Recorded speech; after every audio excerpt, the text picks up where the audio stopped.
I do not want to age anybody, but it's nearly 20 years since we first saw a 1 Series. You got to go back to the Bangle days to remember what that car looked like, a rear-wheel drive car, and to be fair, was every bit as good as a Volkswagen Golf and probably better to drive. Fast forward to 2024, and this is the new model slash facelift of the latest generation, although they are saying this is the 4th generation 1 Series, the last version also front-wheel drive. And to be fair to BMW, they still managed to capture it and make it feel like a driver's car despite the powertrain swapping ends.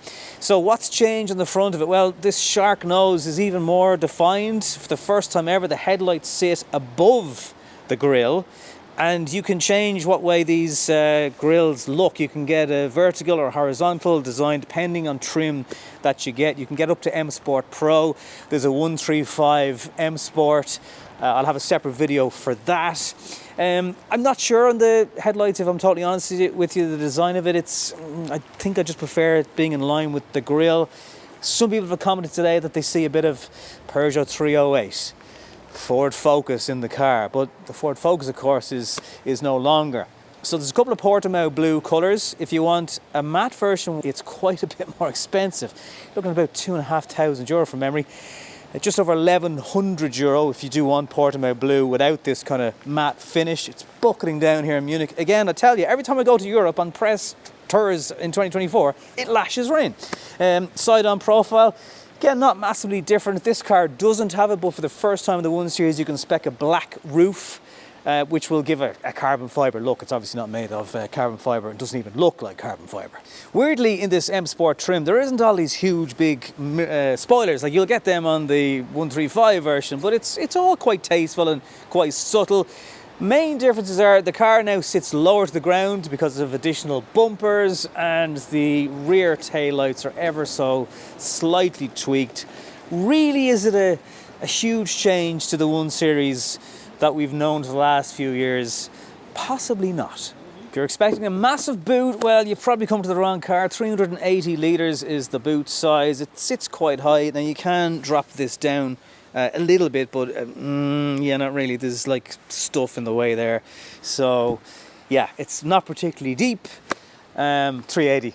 This 1 Series is a little bit longer than the previous version, but that doesn't translate into loads of extra legroom. But to be honest, it's kind of standard for this sort of car. You do sit quite high on the bench. A few of us today have kind of remarked on that. So you feel like you're kind of elevated compared to the front passenger and driver's seat, but there's still decent headroom overall, so it's not a bad place.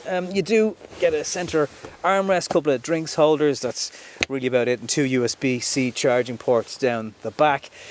You can option this black headlining. I think it's a brighter kind of grey, but certainly BMWs just feel better when this is all black and M Sport vibes are going on. 1 Series we made in Leipzig. They made sort of remarks today about some of the gigawatt hours of energy they create from wind farms and 4 huge turbines on site in the factory. And other sustainable fun facts they gave us, such as the alloys are made from 70% recycled material. So it is something that BMW seem to be trying to achieve as time goes by. Now, you could be in this car, and to be honest with you, you could kind of be in an i7, because the steering wheel, the screens, the curved screens going on, it's all very familiar now across the brand. And in one sense that's good, because you do genuinely feel like you're in a premium BMW. But on the other hand, if you spent €150,000 on your i7, you're like, but the 1 Series gets the same steering wheel as me. How's that fair? But that's what it is. So whether you're in an M Sport, you get the M Sport colours illuminated here. Some of the colours on the dash going on. It sweeps seamlessly around here. Big, thick, chunky M Sport steering wheel, and this car seats, which are all very, very comfortable. There's 2 diesel options, 4 petrol options. BMW are not giving up on diesel. That was clear to see from today. Now, that doesn't mean they're not, embracing EV technology and PHEV technology, but imagine a 6-cylinder diesel engine. That will be a thing in BMWs into 2025, and God knows when beyond. So this is what you might call a bread and butter BMW in Ireland. There is a 116i, but the 120 will probably be the one that people will get. There is a 120D available in certain markets, but not in Ireland. So it's 170 brake horsepower. It's adequate, you know. It's a 3-cylinder. That much we know from the last car, and some would say that's a bit of sacrilege when it comes to BMWs, but it's just a sign of the times. Like 80% of sales of the 1 Series have been in Europe. It is a car that pops up in certain other markets, but not in America, for example. And because of our really stringent rules on emissions, and it's all about trying to keep them down. So yeah, I mean, if you're a true BMW fan, you might be envious of people in other regions who are kind of getting the more exciting types of cars still that we just don't seem to get. Now, weirdly, the 135 is a 5 or under 70,000 euro if you just get it completely standard.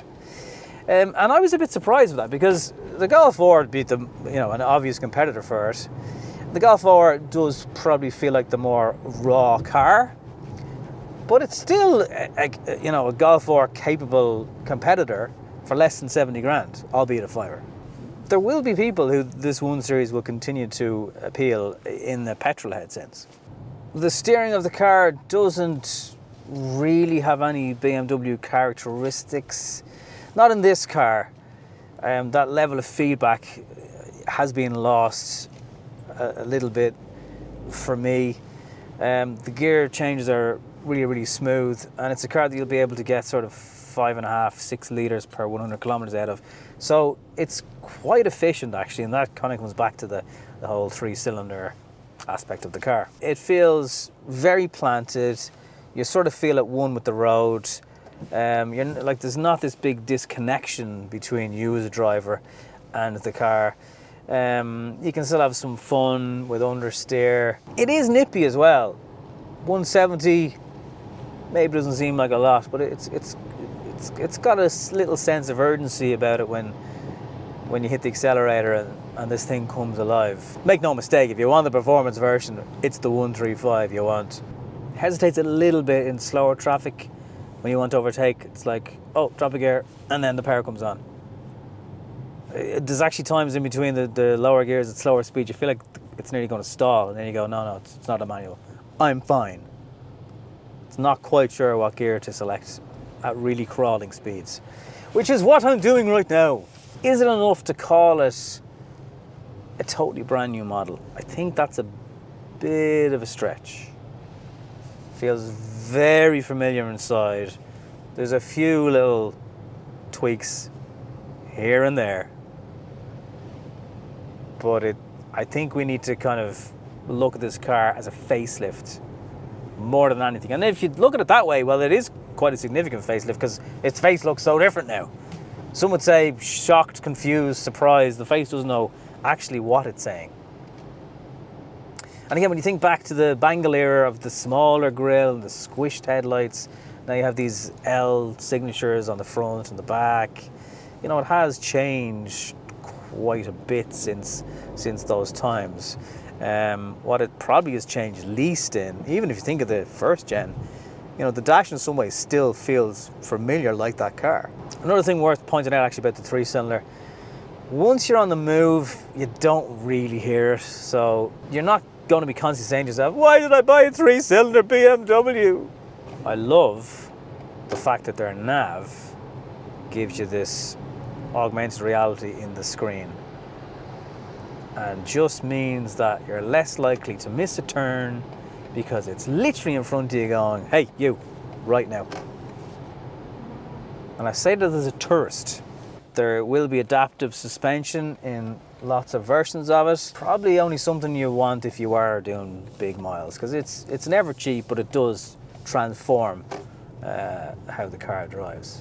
Still has good levels of grip as well in the front wheel setup, but you do miss that little rear wheel drive shove and the car kind of tucking into that corner as you join a motorway or whatever in this case. But look, it still feels like a good car to drive it's just different. Good, but different, I think is a good way to sum it up. So let me know, see, this is the other thing, like hatchbacks, they feel like in some ways a bit of a hard sell. Like we're losing the focus. Golf is 50 this year. 1 Series is 20. There's a couple of options from Kia and stuff, but it is a segment of car that we've sort of fallen out of love with. And I always say it when I'm driving them. Hatchbacks are better to drive. And that is a fact. Whether it's the 1 Series or the Golf or whatever. They have less body roll. They generally don't have hugely different boots. They just don't have this higher up seating position that people are obsessed with.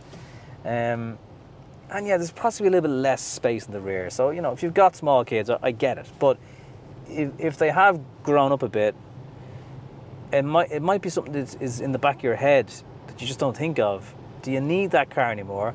Because if you get a hatchback, I promise you'll enjoy driving it more. Let me know what you think of the new 1 Series. Is it enough to call it a new model? What do you think of the new nose? That's what the comment section is for. Thank you for coming with me this far in the video today from rainy Munich, and it's goodbye from Bavaria.